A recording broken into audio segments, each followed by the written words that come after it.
Hello. I don't have any rights to the music that's playing right now.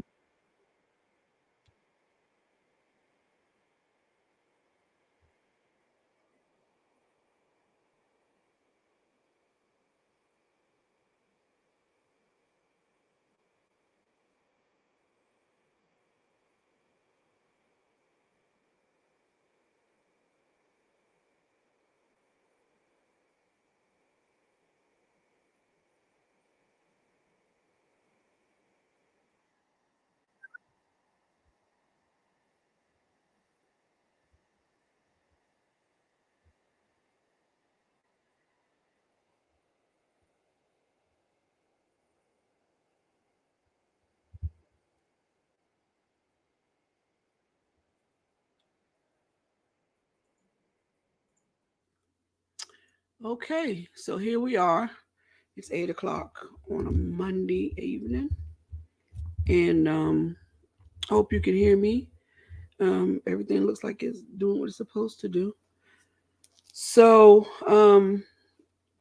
a few people inboxed me and told me that they are having trouble getting on the podcast. I don't know why. Um, when I try to get on from another phone or when I try to get on, I get on just fine. So I'm not sure what the problem is.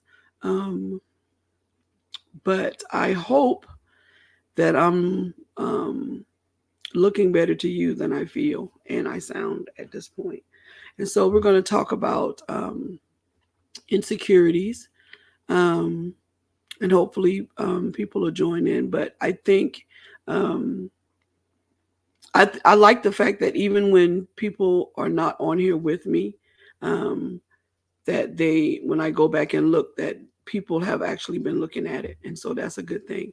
So if you are one of those people, please share and like and comment in the comments because I do go back and I do look at them, um, even if I don't respond to all of them. So, and again, this is so much different than my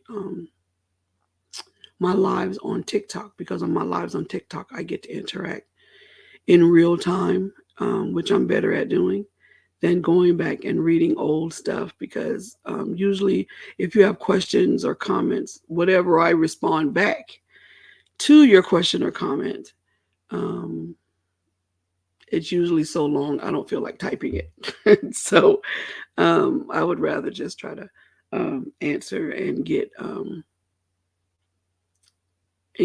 our back and forth in real time. So again, we're going to be talking about insecurities, and I'm going to try to give a few um, ideas of how I work through mine. Um, and by no means have I reached any pinnacle of success in dealing with my insecurities and the things that kind of trigger me into closing myself off from society and even closing myself off from people who I really want to be around and really want to talk to kind of pull myself into a better place. So let's get it. So I wanted to start off um, by prefacing that I know that one of the hardest things for um, most people, not everybody, but one of the hardest things for most is two things. One of them is apologizing. Apologizing is sometimes the hardest thing for people to do because I think for the same and both reasons why these things are hard is for the same reason because people don't want to appear weak. So one of the hardest things for people to do is apologize. Um, and the other thing that is hard for people to do is to admit that they have a particular weakness in any area. Um,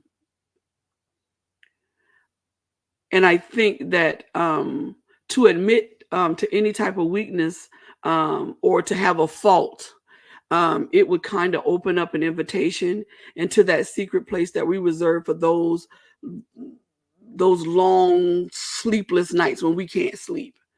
Um, that's what we reserve, um, those thoughts and ideas of, um, whatever we consider our weakness, whatever we consider our fault.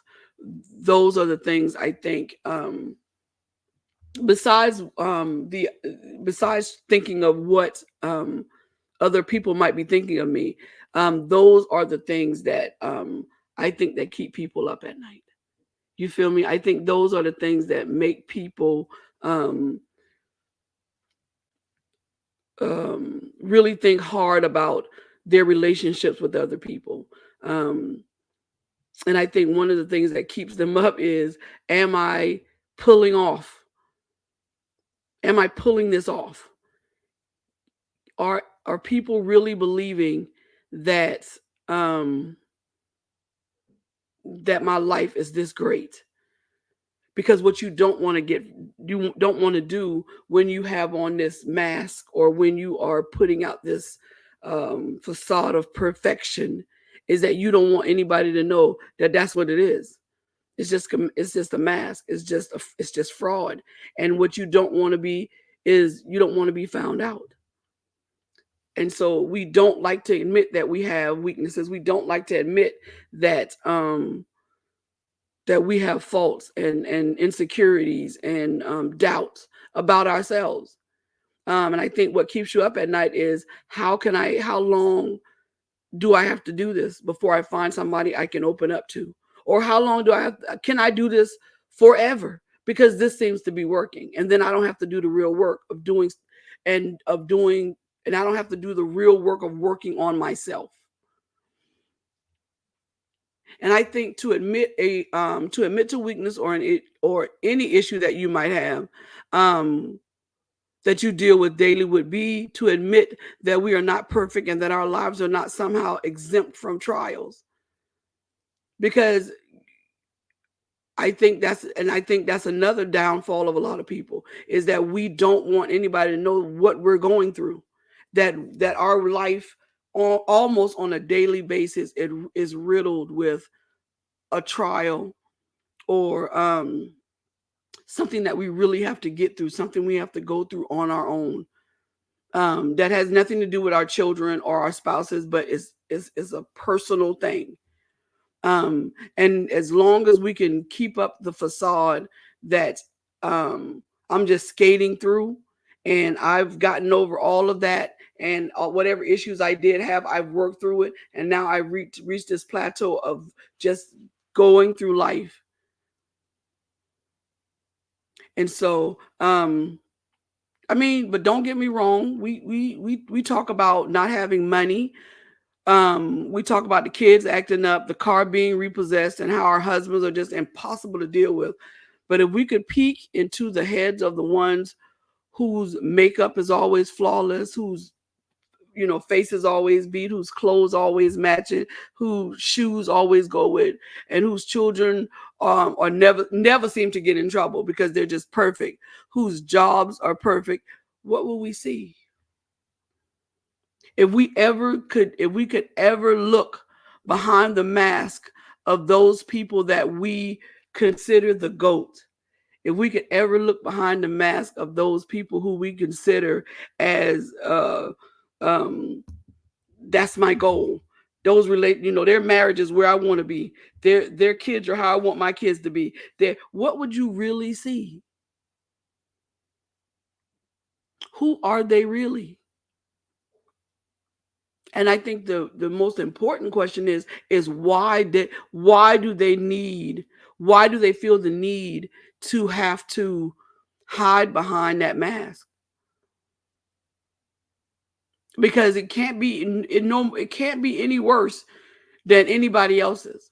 But I promise you, when you in the middle of that, or you are whatever, um other people consider this awful, the worst thing that could happen, it feels like that. It feels like you got a bullseye in the middle of your forehead, and you do everything you can to make sure that nobody can see behind that. And would that brief glimpse show their insecurities, the self-doubt, the low self-esteem, the fear of rejection, the addiction to porn, sex, or alcohol? These things are all thorns in the flesh. These things are all things that build insecurity, because you feel insecure in your place, because your insecurity comes from somebody gonna find out. There's no security in being able to hide who you really are, because it don't last.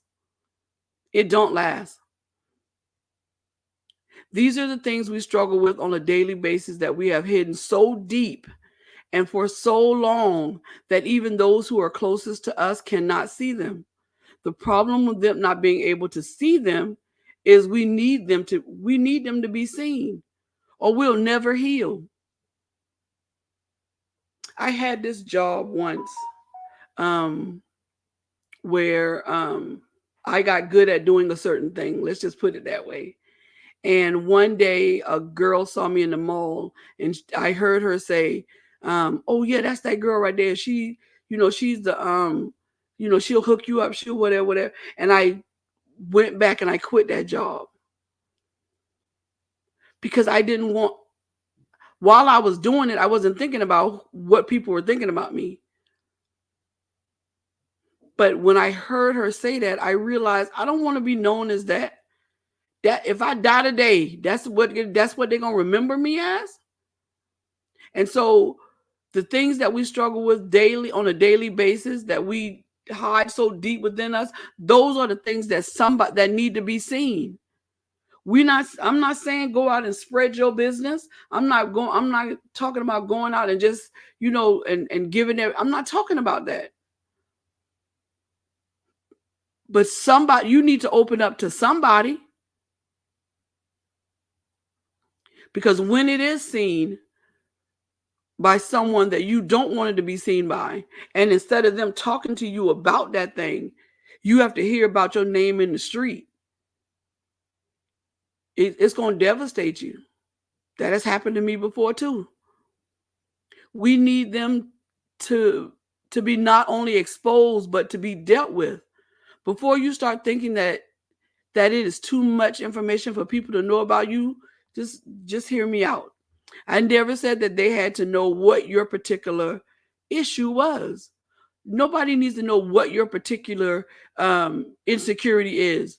But just knowing you have an issue or an insecurity, it will open people up to understanding that your issue is not a hindrance to you.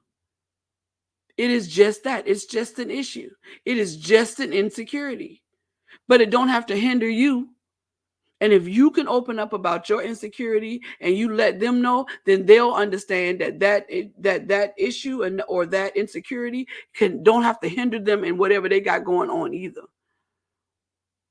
Because I think a lot of times people don't move forward in a lot of things is because they're scared of what people gonna say. Because we allow people to put us in this box, and we allow people to put us in this spot, and we get so used to being in that we scared that if we decide to step out of that what they gonna say? What they gonna say if I tell them I don't want to do this, I want to do this? And once you open yourself up and allow yourself to come out of whatever, because I think a lot of times we are in boxes, we are in places where other people put us, but in our minds we have seen what would free us from that, and we're just scared to do it. But if you open up, this will open up the door to teach others that insecurities are and and our weaknesses are only meant to show um God's power. Because doesn't it say that that we are weak, in our weakness he is strong, right? Excuse me.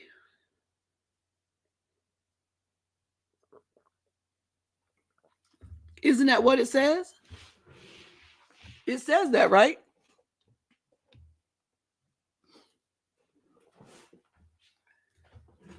Oh, sorry, my chair is sinking down.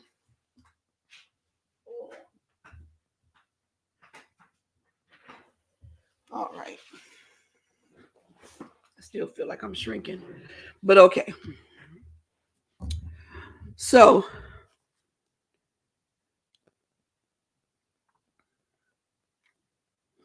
and you know my story. Most people know my story.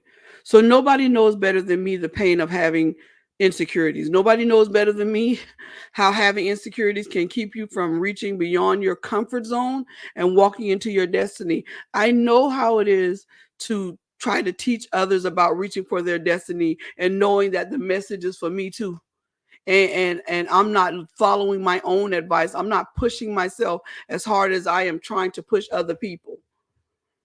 Because in my insecurities, I have convinced myself that they're more worthy of reaching their goals than I am of reaching mine.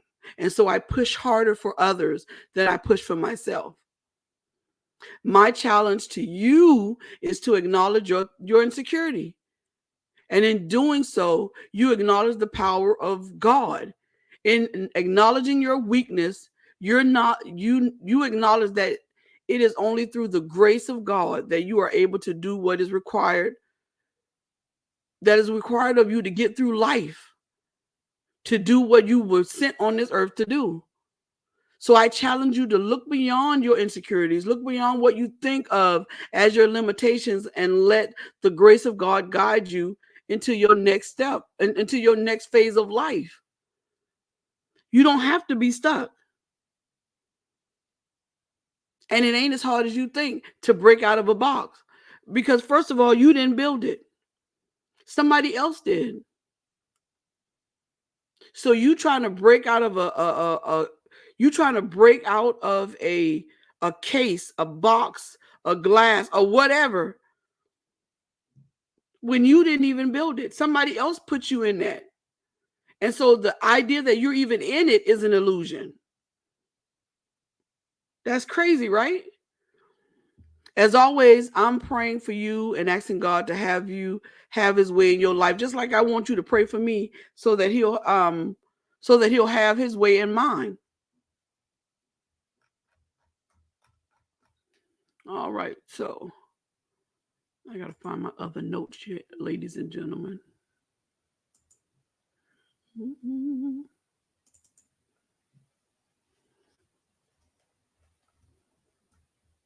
I got some other notes somewhere, y'all. Hold on a second.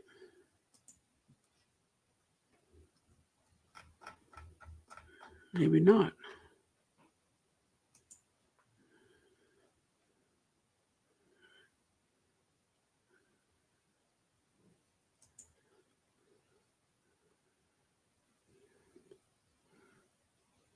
So, I think I lost my other notes, y'all. Yeah, I think I lost my other notes. And so we're not going to be on here that long. And so dealing with our insecurities, we have to learn how to differentiate between someone else's insecurities and no someone else's idea of who we are and who we are to ourselves. Because I think that a lot of times that we take on the idea of what other people think and then we personify it in ourselves, because it's easier that way. It's easier that way because you don't have to fight against nothing. It's easier to see yourself in the eyes of other people than to just be yourself, because being yourself is hard. Being yourself is hard because, like I tell people now, that I'm not everybody cup of tea. And for some people, I am your cup of tea until one day you forget the sugar, and then you just getting straight tea. And if you from the South, you understand how we don't do tea without sugar. And so it's harder being you, genuinely you, because the people that you want to get you aren't the people that are going to actually get you. You see what I'm saying? And so being you is hard because it's going to go against what other people and what box or what how other people think you is going to go against that. And that's not easy. It's very lonely. It's a lonely way to go because people can stand you until they can't. People have your back until they don't. And that's just how it is. That's just how it is. And so you if you're going to get rid of these in your insecurities, you're gonna have to understand that it's gonna be a long road, it's gonna be a hard road, and you're gonna watch people drop off. They're gonna drop off and they're not gonna and you're gonna feel like you don't understand why, but your spirit will know that they're dropping off because they can't deal with you, the real you. They can deal with you. They can deal with the you that they have set up in their mind. That's who's going to be. You're going to always be there for them. You're going to always do for them. You're going to always have their back. You're going to always, all that until you don't. And then all of a sudden they're going to act like you changed and they didn't know you. But if you go into your relationships, whether it's with the opposite sex or with other, if you go into it real, being authentically you, then there won't be a point in your life where 5 and 10 people falling off your life for no reason. And so I think I'm having internet issues, but that's okay because I wasn't going to be on here that long. And so be true to yourself. Be you. Get to know you. And as you get to know you, those people who don't see you the way you see you, they'll fall off. You ain't That's why I tell people I ain't got to cut nothing. When you cut stuff off, you just stop it. And there's no closure. You know, some people need closure. I don't cut nothing off. You slide off slowly. And in all of that, everything will be revealed. And you don't have to worry about not having no closure and seeing them in the mall 10 years from now and they ask you, well, what happened? Because you didn't cut them off. They left. They just eventually, the phone calls trickled down to once a year. And then that was it. But in the meantime, you at peace and you healthy, mentally healthy. And if you're mentally healthy, then I promise you physical health comes right after. Yeah. Yeah. All right. So that's it. I wasn't going to be on here that long. I'm trying to get some continuity. I'm trying to get some consistency on this app. So if you're watching this app, please like, please share, please subscribe to my page, Black Honey, and you will be able to see when I come back on and do my lives. I appreciate you. Thank you very much and have a good night.